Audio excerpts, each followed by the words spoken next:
If you're thinking about picking up a new M4 iPad Pro and you're intrigued by the Nano-Texture option, I'm here to help. Now, I've already reviewed the M4 iPad Pro in that 13-inch standard display configuration, and so if you want an overall M4 iPad Pro related review where I go through the performance of the chip and the features and the display all in full detail, then click out in that video in the top right corner here. But in this video, I want to mostly focus on glossy versus NanoTexture display and the new 11-inch size. Well, it's not new, but it's new to me. I've always been a user of the larger iPad Pro, and so this is my first time experiencing the smaller 11-inch model for a long period of time, and I have some surprising thoughts onto all of that. First, we'll go with the NanoTexture display.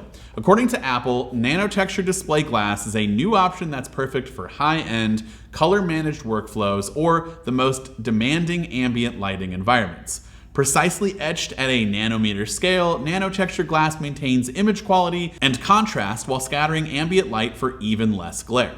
Now, during my testing, I would say this is pretty accurate. It looks and feels like a really high-end matte screen protector has been perfectly placed over the entire display and is just baked in.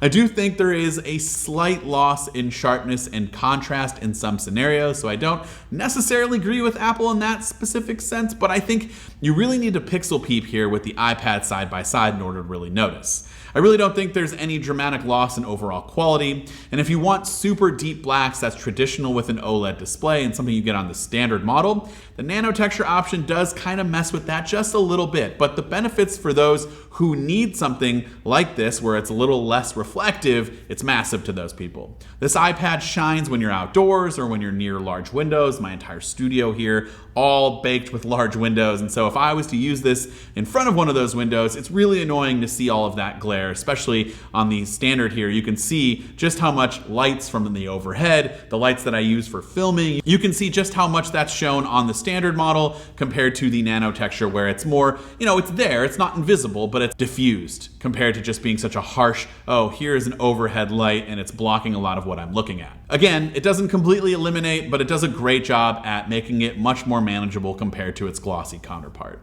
Now, this also plays a big part when you're writing with the Apple Pencil. It's just a much better writing surface compared to the standard glass. That's a lot harder to get, kind of that natural writing ability. You're moving your palm against glass, and it doesn't feel as natural as writing on this one, which feels a little bit more like paper. It's not exactly like paper, but it does give that little bit more of a scratchy surface, some resistance to the pencil and the display, and it just mimics a little bit like having a pen and paper.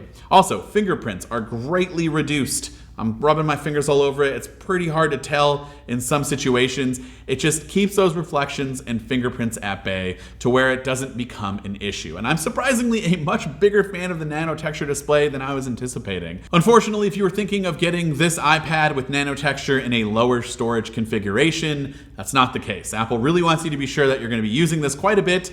Getting a 1 or 2 terabyte model, already spending the cash, that's the only way you can get NanoTexture on top of paying an extra $100. You have to have a 1 or 2 terabyte iPad Pro.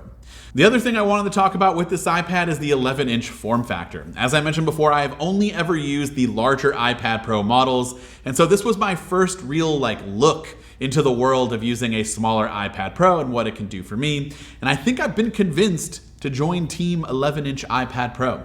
It's quite literally the perfect size for travel. I often bring my larger 16-inch MacBook Pro to events for the heavy edits, and then I bring a 13-inch iPad Pro for everything else. Admin work on the plane, content consumption on the plane and in the hotel room, etc.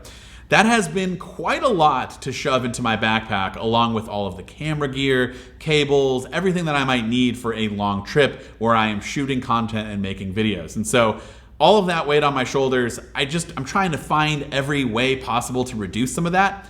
And I think the 11-inch iPad Pro is what makes it a little bit more manageable. It's taking up less room in the bag, and it's a little bit of an easier thing to carry around along with a giant 16-inch MacBook Pro. Now, I'm still a big fan of the larger 13-inch Magic Keyboard layout. Here's the 11-inch, and it's not as crammed as I thought it was going to be, but it's not as spacious. Obviously, you have more room to work with. But for those of you who don't know, the Magic Keyboard has been redesigned for the M4 models, and it's fantastic. Absolutely love the aluminum material that's used here on the bottom. You get a larger trackpad, you get the haptics, a function row. Again, that nice aluminum design, that's all here. It's just a little more compact compared to the 13-inch. Anyways, back to the 11-inch iPad. As a typical larger iPad person, I, like 99% of the time, use my iPad exclusively in landscape, docked to a keyboard case. And I do use it like that with the 11-inch quite a bit, but I often find myself pulling it maybe like 25% of the time